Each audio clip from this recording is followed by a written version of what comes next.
Hello friends. आज मैं आपसे वर्ड स्ट्रेस पार्ट 4 में ट्रू स्लेविक वर्ड्स की चर्चा करूंगा। यानी कोई शब्द जब दो सिलेबल का होता है और वो वर्ब भी होता है तो स्ट्रेस मार्क सेकंड सिलेबल पर आता है। इसी बात को मैंने यहाँ रखा है। Generally if a two syllabic word, दो सिलेबल वाले वर्ड इज अ वर्ब, यदि वो वर्ब है तो द स्ट्रेस मार्क ये हो गया, स्लैंट्स के भीतर दिखाया गया है, falls on the second syllable. Stress mark second syllable पर आएगा, यानी सेकंड सिलेबल को थोड़ा जोर देके बोलना पड़ेगा। अब इसे एग्जाम्पल से देखें। पहला एग्जाम्पल, बी लीव। एक ब्रेथ में, एक सांस में बी बोले, दूसरे में लीव, यानी कि इस शब्द में दो सिलेबल्स हैं। बिलीव का मतलब क्या होता है? विश्वास करना। ना वाले सब शब्द क्या होते हैं? वर्ब होते हैं। ये वर्ब हो गया, दो सिलेबल हो गया, तो क्या होगा? स्ट्रेस मार्क सेकंड पे आएगा। अब इसका सही उच्चारण पहले देख ले फोनेमिक ट्रांसक्रिप्शन के द्वारा। बी लेटर का ब साउंड आएगा, जो कि ये बॉस साउंड दिखा रहा है सिंबल से। ई का ई शॉर्ट एंड क्विक ई आएगा, तो बी एक सिलेबल बन गया। दूसरा सिलेबल एल का लॉ साउंड आएगा। आई ई के लिए एक एक ये ई लॉन्ग ई साउंड होगा। दो लेटर्स है लेकिन साउंड एक ही है, ई लॉन्ग ई साउंड है, जिसे हिंदी में दीर्घ ई कहते हैं, वही लॉन्ग ई साउंड हो गया। और वी के लिए व, क्योंकि ई का उच्चारण नहीं होता है, तो इस ये हो गया इसका साउंड ये। अब इसका उच्चारण देख लें। बिलीव सेकंड सिलेबल पे स्ट्रेस है। पहले सिलेबल को साधारण तरीके से बोलेंगे, सेकंड को जोर देके बोलेंगे। बिलीव, बिलीव, बिलीव, इस तरह से बोलेंगे। नेक्स्ट देखें, फॉरगिव, फॉरगिव। फॉर एक सिलेबल एक ब्रेथ में, गिव दूसरे ब्रेथ में, दूसरे सांस में, यानी कि ये दो सिलेबल का वर्ड है। फॉरगिव माने क्षमा करना। तो ना वाला सब वर्ब हो गया। अब इसका सही उच्चारण देखें फोनेमिक ट्रांसक्रिप्शन के द्वारा, जो कि स्लैंट्स के भीतर दिखाया गया है। एफ का फ साउंड होगा, ओ का अ साउंड होगा, अ फ हो गया एक सिलेबल। अब यहाँ आर का साउंड रॉ साइलेंट होगा ब्रिटिश इंग्लिश प्रोनाउंसिएशन में, क्योंकि ब्रिटिश इंग्लिश प्रोनाउंसिएशन में आर का रा साउंड साइलेंट होता है। इसका साउंड एक ही कंडीशन में आता है, कब? जबकि आर के बाद कोई वावल साउंड हो। यहाँ तो यहाँ जी है, ये वावल नहीं है, वावल लेटर नहीं, ये कॉन्सोनेंट हो गया। इसका साउंड भी गॉ कॉन्सोनेंट साउंड हो गया, इसीलिए आर साइलेंट होगा। ब्रिटिश इंग्लिश में आर का उच्चारण तभी होगा जब इसके बाद कोई वावल साउंड होना चाहिए, सिर्फ लेटर नहीं, साउंड होना चाहिए उसका, है ना, तब होगा। नहीं तो ब्रिटिश इंग्लिश में आर साइलेंट होता है। तो ये उच्चारण क्या हो जाएगा? फॉरगिव। आर साइलेंट हो गया, आर नहीं दिखाया गया। एफ का फ, ओ का अ, जी का ग, आई का ई शॉर्ट एंड क्विक ई, और भी का भ। फॉरगिव ब्रिटिश इंग्लिश प्रोनाउंसिएशन हो गया। अब इसी का अमेरिकन में सब सेम रहेगा, सिर्फ आर का रॉ साउंड भी आएगा, क्योंकि अमेरिकन इंग्लिश प्रोनाउंसिएशन में रॉ साउंड कभी भी साइलेंट नहीं होता है, इसे ओमिट कभी भी नहीं कर सकते। तो इसका उच्चारण होगा या फॉरगिव या फॉरगिव, र होगा, थोड़ा सप्रेस्ड करके बोलना पड़ता है। फॉरगिव, फॉरगिव, फॉरगिव, अमेरिकन हो गया। नेक्स्ट देखें, बी लॉन्ग। एक ब्रेथ में बी, दूसरे में लॉन्ग, दो सिलेबल का हो गया। बिलोंग माने किसी चीज से ताल्लुक रखना, तो ये वर्ब हो गया। अब इसका सही उच्चारण देखें। बी का ब साउंड आएगा, ई का E short and quick E sound हुआ, बी एक सिलेबल बन गया। दूसरा सिलेबल यल का लॉ साउंड आएगा, ओ का औ साउंड आएगा, औ। एन जी के लिए दो लेटर के लिए एक ही साउंड है, अंग अंग, तो इसका उच्चारण क्या हो जाएगा? बिलोंग। बी को साधारण तरीके से बोलेंगे, ये वर्ब है दो सिलेबल का, इसलिए सेकंड सिलेबल में स्ट्रेस है, इसे जोर देकर बोलना पड़ेगा। बिलोंग, बिलोंग, ये ब्रिटिश इंग्लिश हो गया। अब इसी का अमेरिकन में थोड़ा सा फर्क हो जाता है, ओ साउंड की जगह ओ साउंड आ जाता है, ये ओ साउंड का सिंबल है ये बिलोंग, बिलोंग, ये बिलोंग, बिलोंग, बिलोंग, ये हो गया अमेरिकन इंग्लिश प्रोनाउंसिएशन। ये शॉर्ट में ब्रिटिश इंग्लिश प्रोनाउंसिएशन के लिए ऐसा दिखाया जाता है, शॉर्ट में अमेरिकन के लिए ये दिखाया जाता है। अब नेक्स्ट देखें, डिनाई, दो ब्रेथ, डी एक ब्रेथ, नाई दो ब्रेथ, तो दो सिलेबल का ये वर्ड हो गया। डिनाई माने इनकार करना, ये वर्ब हो गया। अब इसका उच्चारण देख लें फोनेमिक ट्रांसक्रिप्शन के द्वारा जो स्लैंट्स के भीतर दिखाया गया है।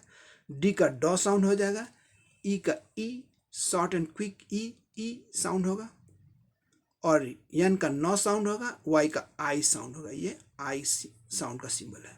तो और ये वर्ब है इसीलिए सेकेंड सिलेबल पे स्ट्रेस है, इसे जोर देकर बोलना है। डिनाई, डिनाई, डिनाई, ये हो गया। नेक्स्ट देखिए, अपोज, अ एक सिलेबल, अपोज दो सिलेबल, मतलब दो सिलेबल का ये वर्ड हो गया। अपोज माने विरोध करना, ये वर्ब हो गया। अब इसका उच्चारण देख लें फोनेमिक ट्रांसक्रिप्शन के द्वारा।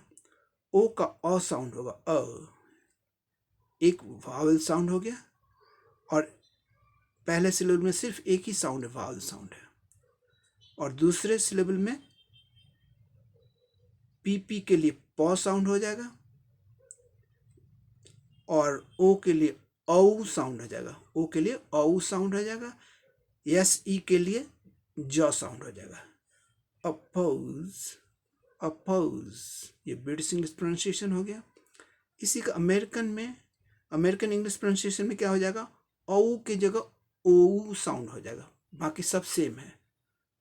अपोज, अपोज, अपोज, अपोज, ओ औ, ये फर्क है ब्रिटिश में और अमेरिकन में।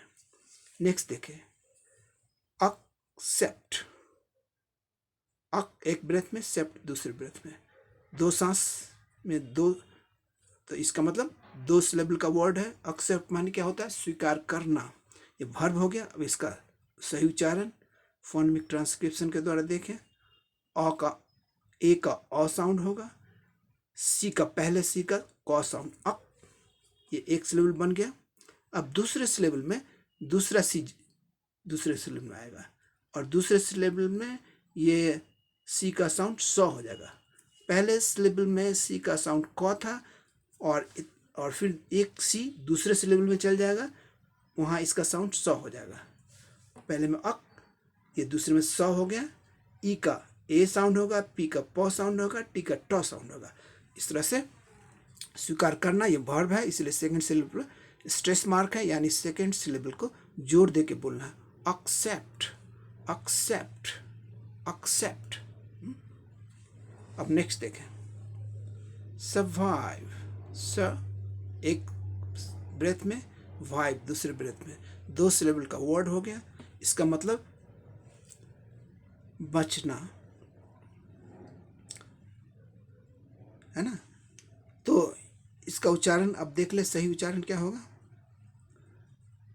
यस के लिए सौ साउंड हो गया, यू के लिए अ साउंड हो गया, आर साइलेंट होगा क्योंकि आर के बाद वावल साउंड वाला कोई लेटर नहीं है, ये तो कॉन्सोनेंट है वी, इसलिए आर ओमिटेड होगा ब्रिटिश इंग्लिश प्रोनाउंसिएशन में, ये साइलेंट होगा। तो यस का स, यू का अ, आर साइलेंट हो गया, स फर्स्ट सिलेबल हो गया, वाइव दूसरा सिलेबल, वी का व हो गया, आई का आई साउंड हो गया, ये आई साउंड का सिलेबल हो गया, वी के लिए व हो गया, ई का उच्चारण नहीं होता है। तो क्या हो जाएगा, सर्वाइव, सर्वाइव, ये ब्रिटिश इंग्लिश प्रोनाउंसिएशन हो गया। अब इसी का अमेरिकन इंग्लिश प्रोनाउंसिएशन में क्या हो जाएगा, सब सेम रहेगा, सिर्फ आर का रॉ साउंड आ जाएगा, क्योंकि अमेरिकन इंग्लिश प्रोनाउंसिएशन में रॉ साउंड, आर का रॉ साउंड कभी भी साइलेंट या ओमिटेड नहीं होता है। तो ये सर्वाइव, सर्वाइव, सर्वाइव, सर्वाइव, यहाँ रॉ साउंड भी आ जाएगा, सर्वाइव, सर्वाइव, ये हो जाएगा। रॉ साउंड को सप्रेस करके बोलना है। अब कुछ और एग्जाम्पल लें। सक्सीड, दो ब्रेथ दो सिलेबल्स इस वर्ड का। सक्सीड मतलब सफल होना, सक्सेस नाउन हो गया, सक्सीड वर्ब हो गया उसका। अब इसका सही उच्चारण देख ले। यस का सौ साउंड होगा, यू के लिए अ साउंड होगा। अब ये पहला सी के लिए क साउंड होगा। ये पहले दो सी है, एक सी पहले सिलेबल में गया और इसका साउंड क हो गया। सक एक सिलेबल कंप्लीट। अब दूसरे सिलेबल में जाए, दूसरा सी दूसरे सिलेबल में जाएगा और इसका साउंड स हो जाएगा दूसरे सिलेबल में। ये स हो गया। ई के लिए ई लॉन्ग ई साउंड होगा, डी के लिए ड साउंड होगा। और ये वर्ब है इसीलिए सेकंड सिलेबल पे स्ट्रेस है, इसे जोर दे के बोलना है। सक्सीड, सक्सीड पहला सिलेबल साधारण तरीके से बोलेंगे, दूसरे को जोर दे के बोलेंगे। सक्सीड, सक्सीड, ये हो गया। अब नेक्स्ट देखें, सजेस्ट, स एक ब्रेथ, जेस्ट दो ब्रेथ, दो सिलेबल का वर्ड हो गया। सजेस्ट मीन्स सलाह देना, ये वर्ब हो गया। अब इसका उच्चारण देख ले। यस के लिए सौ साउंड आया, यू के लिए अ साउंड आया, ये एक सिलेबल बन गया स। जेस्ट दूसरा सिलेबल में, जी जी के लिए ज साउंड आएगा, एस्पिरेटेड ज। एस्पिरेटेड ज में एक ज होता है, एक ज सिंपल प्लेन ज हो गया, ज एस्पिरेटेड हो गया, यानी कुछ ज़्यादा ब्रेथ दे के बोलना पड़ता है ज ऐसे। तो जी जी के लिए, जी जी दो लेटर्स के लिए ज साउंड हो गया, एस्पिरेटेड ज साउंड। ई के लिए ए साउंड, यस के लिए सौ साउंड, टी के लिए ट साउंड। अब इसका उच्चारण कैसे हो जाएगा? सजेस्ट, सजेस्ट, सजेस्ट, ज ऐसे करके बोलेंगे, एस्पिरेटेड सजेस्ट, इस पे जोर देके। अब नेक्स्ट देखें, अप्लाई, दो ब्रेथ दो सिलेबल। अप्लाई मीन्स निवेदन देना, आवेदन देना। इसका उच्चारण देख ले। ए का अ साउंड होगा, एक ही सिलेबल एक साउंड है, वावल साउंड एक सिलेबल में, पहले सिलेबल में। दूसरे में पी के लिए प साउंड आया, एल के लिए ल साउंड आया, वाई के लिए आई साउंड आया, ये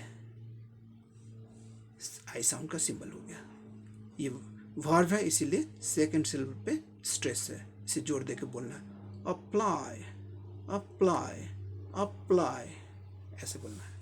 नेक्स्ट देखें, प्रिपेयर, एक ब्रेथ दो ब्रेथ, दो सिलेबल हो गया इस वर्ड का।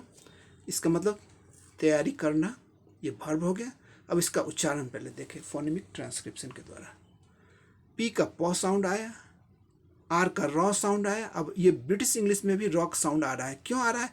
इसके बाद वावल साउंड आ रहा है, ई क्या होता है? वावल साउंड होता है। तो आर के बाद वावल साउंड आता है तो आर का रॉ साउंड भी होता है, यहाँ रॉ साउंड दिखाया गया। और इसके बाद वावल साउंड है E, short and quick E vowel sound होता है। तो प्री एक सिलेबल बन गया, पेयर दूसरा सिलेबल का, पी का प साउंड, ए का ए साउंड, और आर यहाँ साइलेंट है। क्यों साइलेंट है? क्योंकि आर के बाद वावल साउंड नहीं आ रहा है, इस ई का उच्चारण नहीं होता है। प्रिपेयर तो हम लोग बोलते नहीं, तो ये वावल लेटर है लेकिन इसका साउंड नहीं आता है, इसलिए आर साउंड साइलेंट होगा यहाँ। प्रिपेयर, यहाँ आर साइलेंट है, नहीं दिखाया गया है, क्योंकि इसके बाद साउंड है ही नहीं, वावल साउंड है ही नहीं। ये वावल लेटर है लेकिन इसका साउंड नहीं होता है, इसीलिए ये आर का रॉ साउंड यहाँ ओमिटेड है ब्रिटिश इंग्लिश प्रोनाउंसिएशन में। प्रिपेयर, प्रिपेयर, इसी का अमेरिकन में क्या हो जाएगा? आर जो है लास्ट का, ये भी इसका भी रॉ साउंड आ जाएगा और ई अ की जगह ए साउंड आएगा। ये दो फर्क आ गया। यहाँ प्रिपेयर ए साउंड है, यहाँ ए साउंड सिर्फ है और आर का रॉ साउंड आ गया, क्योंकि अमेरिकन इंग्लिश प्रोनाउंसिएशन में आर का रॉ साउंड कभी भी साइलेंट या ओमिटेड नहीं होता है। प्रिपेयर ब्रिटिश, प्रिपेयर, प्रिपेयर, ये ब्रिटिश हो गया।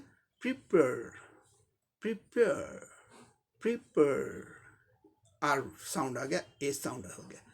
Prepare, prepare, prepare, American English pronunciation हो गया। अब नेक्स्ट देखें, रिसीव, री एक ब्रेथ, सीव दूसरा ब्रेथ, यानी ये दो सिलेबल का वर्ड है। रिसीव माने प्राप्त करना, ये वर्ब हो गया। अब इसका उच्चारण देख ले फोनेमिक ट्रांसक्रिप्शन के द्वारा।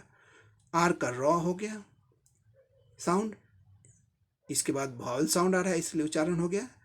और ई का ई शॉर्ट एंड क्विक ई री एक सिलेबल, शीव दूसरा सिलेबल। सी का सौ साउंड हो गया। ई आई के लिए ई लॉन्ग ई साउंड होगा, दो लेटर के लिए ई लॉन्ग ई साउंड, जिसे दीर्घ ई कहते हैं हिंदी में।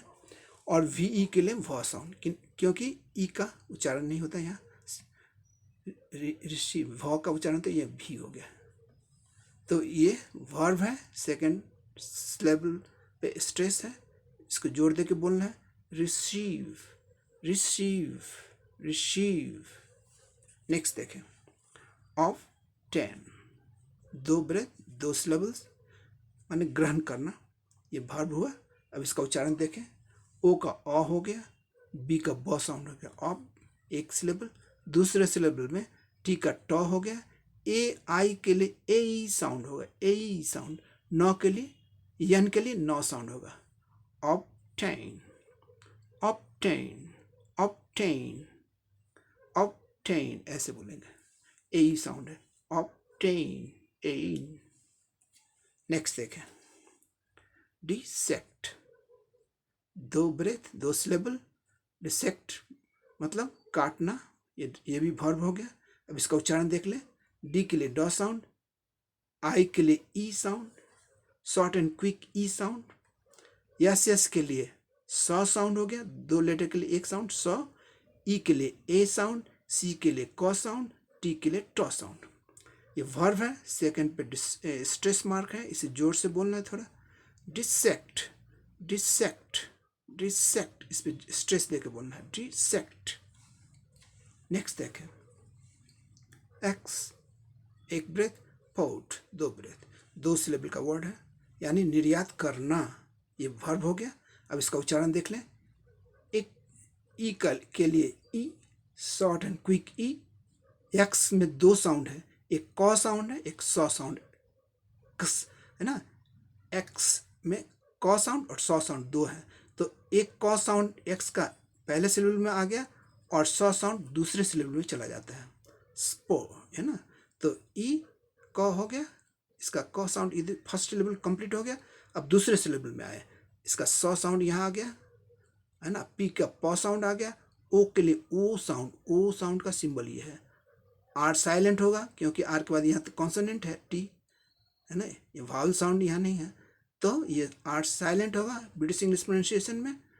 और टी के लिए ट, export sport port, export export export, ये ब्रिटिश हो गया। इसका अमेरिकन में क्या हो जाएगा, सब सेम रहेगा, सिर्फ आर के लिए रॉ साउंड आ जाएगा, क्योंकि अमेरिकन इंग्लिश प्रोनाउंसिएशन में रॉ साउंड कभी भी साइलेंट ओमिटेड नहीं होता है। तो ये क्या होगा, export export export export, R को सेपरेट तरीके से बोलना पड़ेगा अमेरिकन इंग्लिश प्रोनाउंसिएशन में। अब लास्ट देखें, प्रेजेंट, एक ब्रेथ दो सिलेबल हो गया। प्रेजेंट का मतलब क्या होता है, प्रस्तुत करना है ना। अब एक बात यहाँ जान ले, ये प्रेजेंट शब्द नाउन के रूप में भी प्रयोग होता है, प्रेजेंट मतलब उपहार, और वर्ब के रूप में भी प्रयोग होता है, मतलब उपहार देना या प्रस्तुत करना है ना, दोनों अर्थ होता है। तो यहाँ हमने वर्ब के रूप में लिया है, यहाँ भी से वर्ब के रूप में लिया है। तो इसका पहले उच्चारण देख लें, इसका फोनेमिक ट्रांसक्रिप्शन के द्वारा, पी का प साउंड, आर का रॉ साउंड आएगा, क्योंकि इसके बाद आर के बाद भावल साउंड आ रहा है, ए भावल साउंड है, इसीलिए आर का उच्चारण होगा रॉ। पी का प, आर का रॉ आ गया, ई का ए साउंड आ गया, प्रे एक सिलेबल कंप्लीट हो गया। दूसरे सिलेबल में यस के लिए यस और ई के लिए ज का प्रयोग होगा, ज साउंड आएगा, और यन के लिए न, टी के लिए ट, ये दो लेटर्स के लिए एक ही साउंड आता है, इसमें ज का ही सिर्फ उच्चारण होता है, और यन के लिए न, टी के लिए ट। ये वर्ब के रूप में हम ले रहे हैं, इसीलिए सेकंड सिलेबल पे स्ट्रेस है, इसका उच्चारण क्या हो जाएगा? प्रेजेंट। प्रेजेंट उपहार देना या प्रस्तुत करना कोई चीज़ को, ये वर्ब हो गया। अगर ये नाउन होता तो स्ट्रेस कहाँ होता? पहले सिलेबल पे आता है, तब इसका उच्चारण क्या होता? प्रेजेंट। प्रेजेंट यानी उपहार। तो स्ट्रेस के द्वारा भी हम ये जान सकते हैं कि ये शब्द वर्ब के रूप में यूज हुआ या नाउन के रूप में। यदि नाउन के रूप में होगा तो पहले शुरू में फर्स्ट लेवल पर स्ट्रेस होगा और उच्चारण क्या हो जाएगा? प्रेजेंट। वर्ब होगा तो सेकंड लेवल पर स्ट्रेस होगा, इसका उच्चारण प्रेजेंट। प्रेजेंट, प्रेजेंट, ये फर्क हो जाता है। Thank you very much. See you in the next video.